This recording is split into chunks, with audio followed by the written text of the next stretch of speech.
일본의 상황이 심상치 않습니다. 안일한 대책과 연이은 실수로 일본은 얼마나 상황이 악화될지 가늠하기 힘들 정도입니다. 일본 정부가 긴급사태까지 선언했지만 이젠 일본의 심장부인 국회까지 빠르게 확산하고 있습니다. 의원 가족은 물론 비서와 운전기사까지 줄줄이 확진되면서 비상이 걸렸습니다. 실제로 도쿄 나카노구의 코다 병원에서 대규모로 발생했는데 이 병원 내에 자민당 중의원 가족도 있었습니다.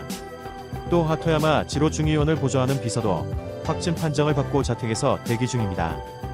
국회 관계자들의 확진이 잇따르자 일본 여야는 최대한 의원 출석을 줄이는 등 비상대책을 내놨습니다.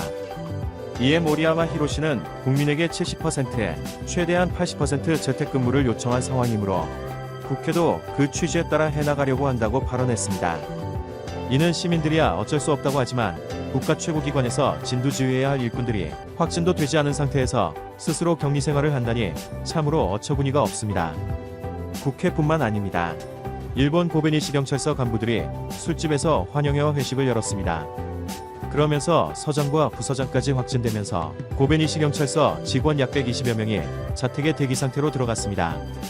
이 때문에 인근 효고형 경찰본부에서 파견하여 근무를 대신하는 일도 발생했습니다.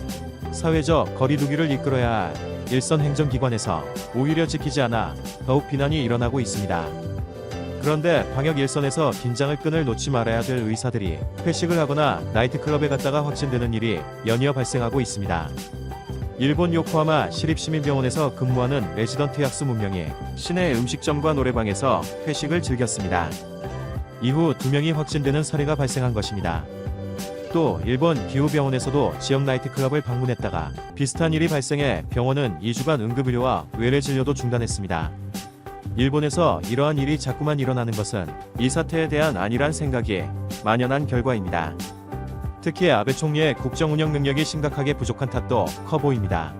이 사태 초기에 그 위험성을 중국을 통해서 인지해야 함에도 불구하고 올림픽이라는 큰 국제 행사를 통해 대부흥을 꿈꾸던 아베는 판단을 잘못한 것입니다. 당시 국제 행사인 올림픽을 정상적으로 개최하려는 욕심이 앞서면서 확진자를 적게 유지하기 위해 검사 기준을 너무나 높여놓았습니다. 일본은 청정국가라는 이미지를 만들기 위해 통계치를 낮게 맞추려고 테스트 자체를 하지 않았습니다. 이것이 오히려 사태의 위험성을 더 키운 결과를 초래한 것입니다. 한국이 하루에 2만 건을 테스트할 때 일본은 겨우 1,500건을 테스트할 정도였으니 그 차이는 시간이 갈수록 더 커졌습니다. 까다로운 기준, 즉 37.5도가 넘은 상태로 4일 이상 유지될 때 테스트를 할 수 있는데 이렇게 높은 기준임에도 존스 홉킨스 현황판 기준 3월 20일 전에는 확진자가 50명 내외였지만 3월 28일 225명, 4월 2일 317명, 4일 522명, 10일 863명을 기록했습니다.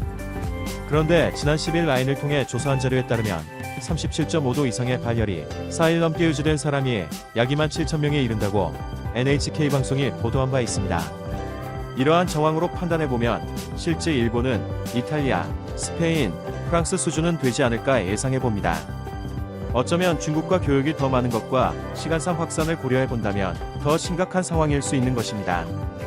이런 상황 속에서도 아베 총리는 며칠 전 기이한 행동을 했습니다.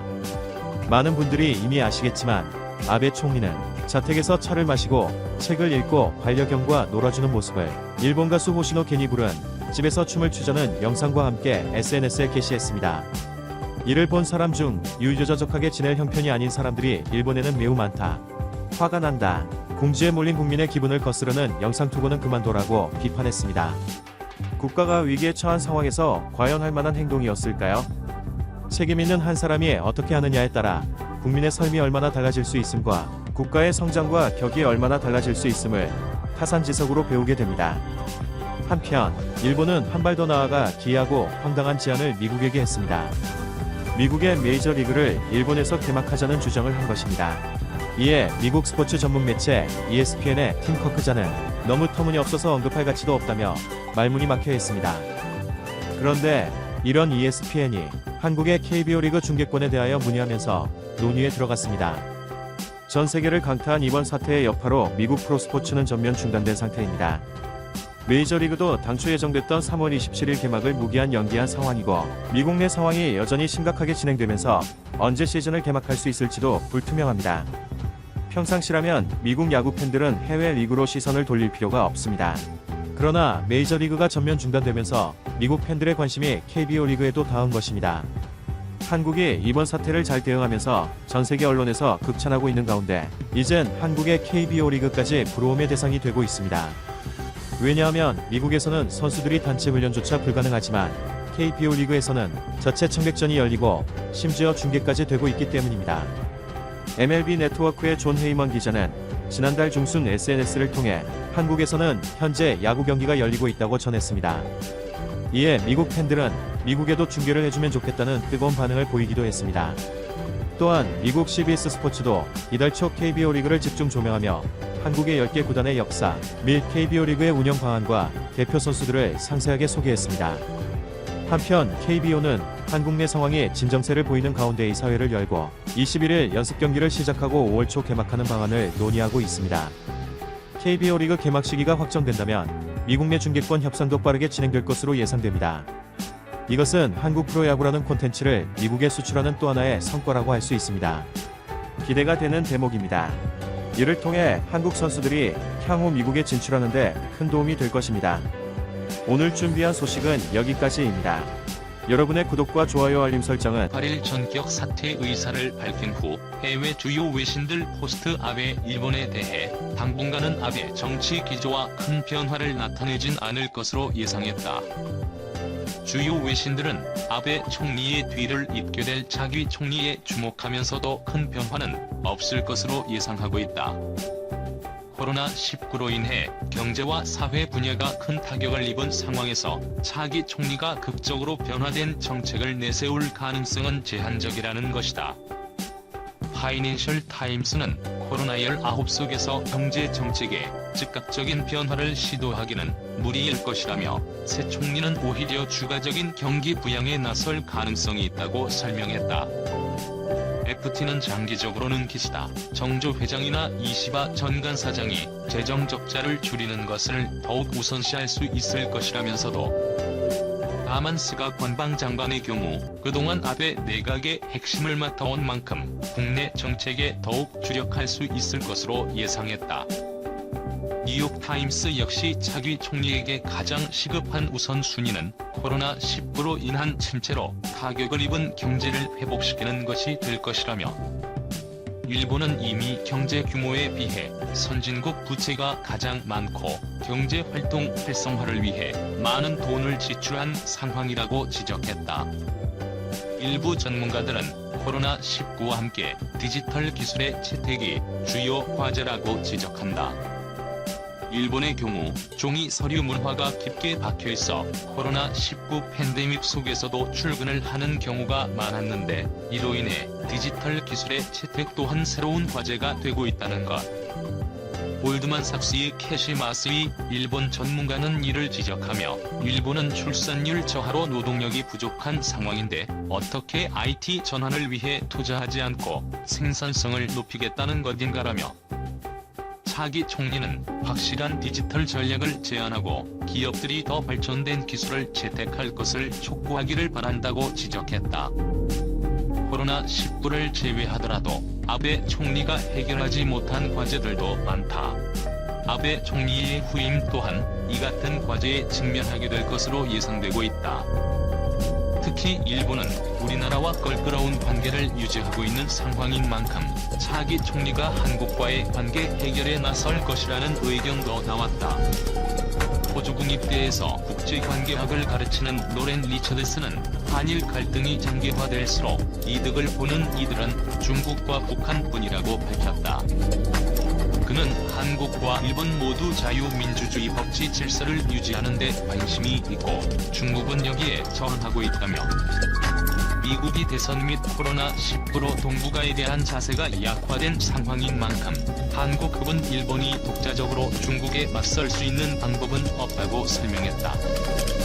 AIT는 이를 전하며 많은 분석가들은 차기 일본 총리가 경색된 한국과의 관계를 해결하기 위한 조치를 취하기를 희망한다고 말하고 있다고 보도했다. 파이낸셜 타임스는 미일 관계에 주목했다. 도널드 트럼프 미국 대통령과 아베 총리는 서로를 도널드 신조라 부를 만큼 두터운 친분을 쌓아온 것으로 알려졌다.